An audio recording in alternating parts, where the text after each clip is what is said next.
আর্জেন্টিনার গ্রুপে সবচেয়ে কঠিন প্রতিপক্ষ কিন্তু অস্ট্রিয়াকেই বলা যেতে পারে। আজকে সেই অস্ট্রিয়ার সঙ্গেই লড়তে নামছে লিওনেল মেসির আর্জেন্টিনা।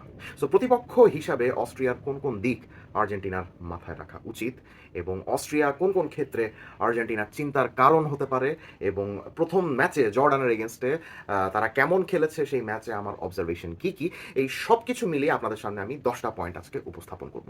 দেখেন, অস্ট্রিয়া এমন একটা ফুটবল দল যারা কিনা অনেক বেশি প্রেসিং করে খেলতে পছন্দ করে। তাদের কোচ রালফ র্যাংনিক, যাকে কিনা জেজেন প্রেসিংয়ের ফাদার বলা হয়ে থাকে, এবং ইউর্গেন ক্লপ সহ অনেক ম্যানেজারের ওয়ান অফ দ্য ইন্সপিরেশনসও কিন্তু এই কোচ। তো স্বাভাবিকভাবেই আমরা এই জিনিসটাই এক্সপেক্ট করতে পারি যে আর্জেন্টিনার এগেনস্টেও এই দলটা যথেষ্ট প্রেসিং মনোভাব নিয়েই খেলবে। তা আমার কাছে যেটা মনে হয় যে অ্যাজ ইউজুয়াল র্যাংনিকের আন্ডারে এই দলটা 4-2-3-1 ফরমেশনে খেলবে। আমরা জর্ডানের এগেনস্টে অস্ট্রিয়াকে খেলতে দেখেছিও এই ফরমেশনেই। তো তাদের এই 4-2-3-1 ফরমেশনটা চেঞ্জ হয়ে অনেকটা 2-2-6 হয়ে যায় যখন তাদের পায়ে বল থাকে। তাদের পায়ে যখন বল থাকে তখন দেখা যায় যে এই দুজন ফুল ব্যাক রয়েছেন, এই দুজন ফুল ব্যাক অনেক উপরে উঠে যান, নিচে দুজন সেন্টার ব্যাক রেস্ট ডিফেন্স গঠন করেন, এবং উপরে স্ট্রাইকার এবং অ্যাটাকিং মিডফিল্ডারদের সঙ্গে এভাবে ফুল ব্যাকরাও কিন্তু উঠে যান, যে কারণে দেখেন একটা 2-2-6 ফরমেশন গঠিত হয় অন দ্য বল, এবং তারা বরাবরই এরকম হাইলাইন মেনটেন করে থাকেন। তারা যেহেতু একটা হেভি কাউন্টার প্রেসিং টিম, তারা সবসময় চেষ্টা করে প্রতিপক্ষকে একদম যন্ত্রের মতো প্রেসিং করার মাধ্যমে বল কেড়ে নিতে। স্পেশালি তাদের পা থেকে যখন বল চলে যায়, অর্থাৎ তাদের পা থেকে যখন পজেশন চলে যায়, তখন তারা 8 থেকে 10 সেকেন্ডের মধ্যে যে করেই হোক সেই পজেশন রিগেইন করার চেষ্টা করে। এখন পজেশন রিগেইন করার চেষ্টা করতে গিয়ে তারা যদি ব্যর্থ হয়, তাহলে ওই 8 থেকে 10 সেকেন্ড পরে দেখা যায় যে তারা আস্তে আস্তে একটু নিচে নেমে আসতেছে, কারণ ততক্ষণে তারা বুঝতে পারে যে না, এভাবে আসলে হুট করে উপরে উঠে যাওয়া ওয়াইজ হচ্ছে না, যেহেতু প্রতিপক্ষের পায়ে বল রয়েছে। এখন মজার ব্যাপার হলো কি, এই যে অস্ট্রিয়া এই কাজটা করে, যে প্রতিপক্ষের পায়ে বল থাকলে 8 থেকে 10 সেকেন্ডের মধ্যে ডিরেক্টলি তাদেরকে কাউন্টার প্রেসিং করার মাধ্যমে বল জোগাড় করে দ্রুত গতিতে একদম উঠে যাওয়া, ভার্টিক্যালি আক্রমণ করে যাওয়া, এই ট্যাকটিক্সটা কিন্তু চাইলে প্রতিপক্ষরা তাদের উপরেও প্রয়োগ করতে পারে। অর্থাৎ তাদের ট্যাকটিক্স তাদেরকেই কিন্তু প্রতিপক্ষ খাওয়াই দিয়ে গোল করে আসতে পারে, এরকমও কিন্তু সিচুয়েশন হয়। এবং এই ধরনের সিচুয়েশনে অস্ট্রিয়া গোলও কিন্তু খাইছে অনেক। দেখা গেল যে অস্ট্রিয়া কাউন্টার প্রেসিং করতে গিয়ে অনেক বেশি এই হাই লাইনে চলে গেল। হাই লাইনে চলে যাওয়ার কারণে দেখেন পেছনে যে জায়গা ফাঁকা হয়েছে, ওই জায়গাতে কিন্তু এক্সপ্লয়েট করে প্রতিপক্ষ অস্ট্রিয়াকে গোল দিয়ে আসছে। সো এই জিনিসটা যে একদম অস্বাভাবিক ব্যাপারটা কিন্তু সেটাও নয়। এখন অস্ট্রিয়ার খেলোয়াড়দের আবার আরেকটা সমস্যা রয়েছে, তারা যখন হুট করে বলটা হারায় ফেলে, তারা যখন পজিশনটা হারায় ফেলে, তখন স্পেশালি তাদের এই ডিফেন্ডারদের কিন্তু এই পেছনের এই লার্জ স্পেস কভার করার তেমন সামর্থ্য নাই। এটা কিন্তু একটা অনেক বড় প্রবলেম। সো আর্জেন্টিনা যদি তাদেরকে কুইক কাউন্টার প্রেসিং করার মাধ্যমে অস্ট্রিয়ার ওষুধ যদি অস্ট্রিয়ার উপরে প্রয়োগ করতে চায় এবং যদি দ্রুতগতিতে কাউন্টারে উঠে যেতে চায়, তাহলে কিন্তু তাদের ডিফেন্ডাররা তেমন স্পেস কভার করতে পারেন না যে দ্রুতগতিতে রিকভারি স্পিডের সাহায্যে তারা ওই স্পেসটাকে কভার দিয়ে ভালো মতো ডিফেন্ডিং করতে পারবেন। সো মোটামুটি অন দ্য বল সিচুয়েশন এবং অফ দ্য বল সিচুয়েশনে অস্ট্রিয়া এরকমই থাকে। এখন অস্ট্রিয়া 4-2-3-1 ফরমেশনে খেললেও তাদের অধিকাংশ খেলোয়াড়ই অনেক বেশি সেন্ট্রালাইজড। তাদের কোনো প্রথাগত উইঙ্গার নাই, বা এমন কোনো ফুল ব্যাক নাই যারা কিনা অত্যন্ত দক্ষতার সাথে সাইড লাইন এভাবে মেনটেন করতে পারে বা উইডথ মেনটেন করতে পারে। এমন কোনো উইঙ্গার নাই যারা কিনা এইভাবে উইডথ মেনটেন করতে পারে। তারা অনেক সময় দেখা যায় যে সেন্ট্রালাইজড হয়ে যায়, তারা মাঝখানে চলে আসে, এবং প্রত্যেকটা খেলোয়াড়ই বল টু ফিট প্লেয়ার। বল টু ফিট প্লেয়ার অর্থ কি? অর্থাৎ যে সকল খেলোয়াড়রা বল পায়ে নিয়ে খেলতে বেশি স্বচ্ছন্দ, rather than ইনভেডিং the space in front of them. অর্থাৎ অনেক খেলোয়াড় আছে যে সতীর্থর পায়ে বল দেখলে নিজেরা গোল করার জন্য সঠিক জায়গায় গিয়ে দাঁড়ায় থাকে, তাদের পায়ে কিন্তু বল থাকে না। ওই রকম স্পেস ইনভেডার খেলোয়াড় কিন্তু অস্ট্রিয়াতে তেমন নাই, বরং প্রত্যেকটা খেলোয়াড়ই মোটামুটি বল পায়ে রেখে খেলতে পছন্দ করে, যে কারণে দেখা যায় যে অস্ট্রিয়ার সকল খেলোয়াড়ই মোটামুটি বল পায়ে রেখে এই ধরনের মাঝখানে চলে আসতেছে, সেন্ট্রালাইজড হয়ে যাচ্ছে। সেন্ট্রালাইজড হয়ে যাওয়ার কারণে অনেক সময় যে সমস্যাটা দেখা যায় সেটা হলে গিয়ে প্রতিপক্ষের ডিফেন্সের পেছনে যে ফাঁকা জায়গা থাকে, সেই জায়গাটাকে এক্সপ্লয়েট করার জন্য কেউ সেভাবে রান মেক করতে পারে না। জর্ডানের এগেনস্টে ম্যাচে আমরা যে জিনিসটা দেখলাম, যে এই প্রতিপক্ষের ডিফেন্সের পেছনের ফাঁকা স্পেসটাকে এক্সপ্লয়েট করার জন্য কনরাড লাইমার আর মার্সেল সাবিৎজারের মতো খেলোয়াড়দেরকে ইউজ করার চেষ্টা করেছিলেন এই রালফ র্যাংনিক, কিন্তু সাবিৎজার এবং লাইমার দুজনই বল পায় অত্যন্ত দক্ষ, তাই বল ছাড়া তারা স্পেস ইনভেড করার ক্ষেত্রে অত বেশি ইন্টারেস্টেড ছিলেন না। সো এই ইস্যুটা কিন্তু অস্ট্রিয়া জর্ডানের এগেনস্টে ফেস করছে, সো আর্জেন্টিনার এগেনস্টেও কিন্তু ফেস করতে পারে। জর্ডানের এগেনস্টে এবং এই বিশ্বকাপে অস্ট্রিয়া আরেকটা যেই সমস্যা ফেস করবে বা করতেছে সেটা হলো গিয়ে এই অ্যাটাকিং মিডফিল্ড সিচুয়েশনে।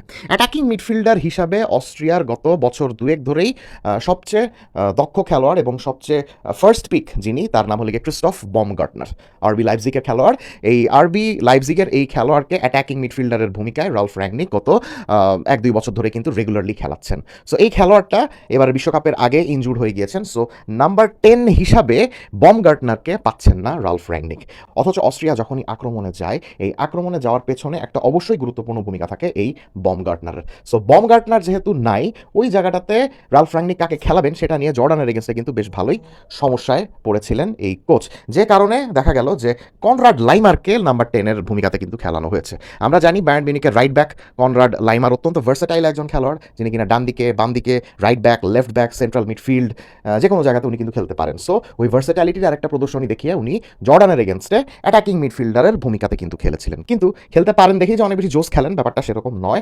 কনরাড লাইমার কিন্তু এই ধরনের স্পেসে অত ভালো খেলতে পারেন নাই। প্লাস কনরাড লাইমার যেহেতু এই ধরনের স্পেসে খেলছিলেন, সেহেতু অস্ট্রিয়া কিন্তু ডিপ থেকে বল ভালো মতো প্রোগ্রেস করতে পারছিল না। অর্থাৎ লাইমার যদি ডান দিকে থাকতেন, অর্থাৎ ডিফেন্সের ডান দিকে রাইট ব্যাকের ভূমিকা যখন থাকতেন, তখন অস্ট্রিয়ার এই ডিপ প্রোগ্রেশনগুলো অনেক ভালো হতো। সকল জোন থেকে অস্ট্রিয়া খুব ভালো মতো বল প্রোগ্রেস করতে পারতো।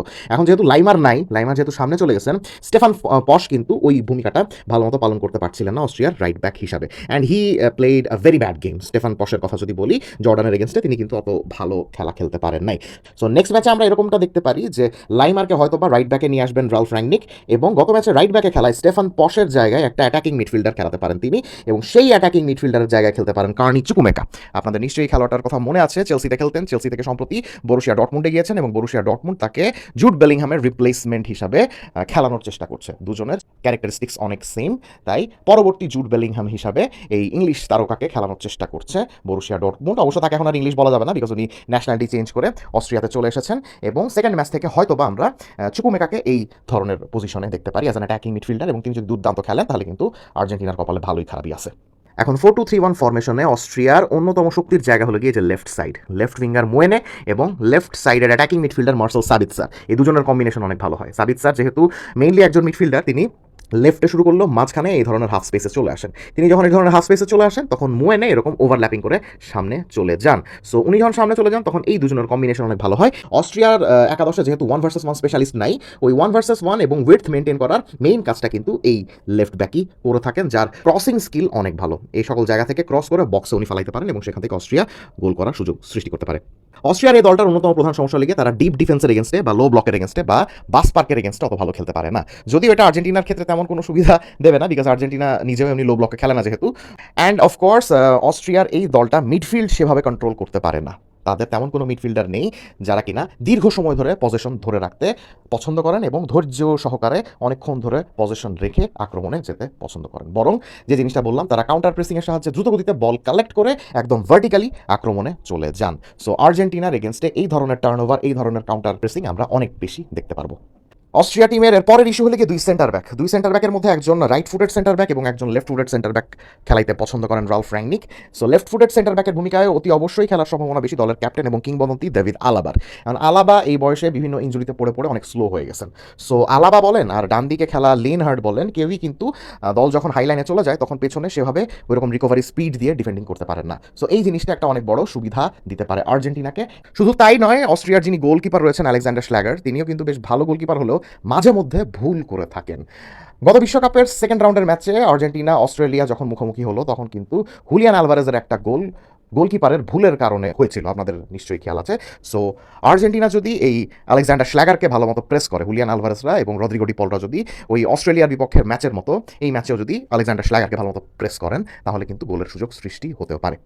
And one of the main important point of this অস্ট্রিয়ার টিম ইজ, গত ম্যাচে তো সাশা কালাইজেচ মেইন স্ট্রাইকারের ভূমিকাতে খেলেছিলেন, কিন্তু তিনি তেমন কোনো কিছু করতে পারছিলেন না। সো তার জায়গাতে ঘুরে ফিরে সেই কিংবদন্তি স্ট্রাইকার মার্কো আর্নটভিচকে মাঠে নামিয়েছিলেন রালফ রাঙ্গনিক, এবং আর্নটভিচ নামার পরেই কিন্তু অস্ট্রিয়া অ্যাটাকিংয়ে একটা স্পার্ক পায় এবং সেই স্পার্কের সাহায্যে তারা আরও 2টি গোল করে বসে। সো আর্নটভিচ এখনও অস্ট্রিয়ার জন্য অত্যন্ত গুরুত্বপূর্ণ। এই ধরনের সিচুয়েশনে তিনি যেভাবে একটা টার্গেট ম্যান হিসাবে কাজ করে থাকেন এবং যেভাবে উনি বক্স আক্রমণ করে থাকেন এবং যেভাবে উনি প্রতিপক্ষের ডিফেন্সকে এদিক থেকে স্ট্রেচ করেন, সেই স্ট্রেচ করার কারণে কিন্তু নিচে এই নাম্বার 10-এর জায়গা আরও বেড়ে যায়। এখন এই নাম্বার 10-এর জায়গা বেড়ে যাওয়ার অর্থ হলো কার্নি চুকুমেকা হোক আর কনরাড লাইমার হোক, যেই খেলুক না কেন, সে এই সকল জায়গা থেকে শ্যুট করার এবং গোলের সুযোগ সৃষ্টি করার অনেক বেশি সময় পাবে। সো এই জিনিসটা যদি তারা ঠিকমতো এক্সিকিউট করতে পারে, এভাবেও কিন্তু গোলের সুযোগ সৃষ্টি হতে পারে। সো এই ছিল অস্ট্রিয়া সম্পর্কে আমার অবজারভেশন। কমেন্ট সেকশনে জানিয়ে দিবেন যে এই ম্যাচের ফলাফল আপনি কি এক্সপেক্ট করছেন।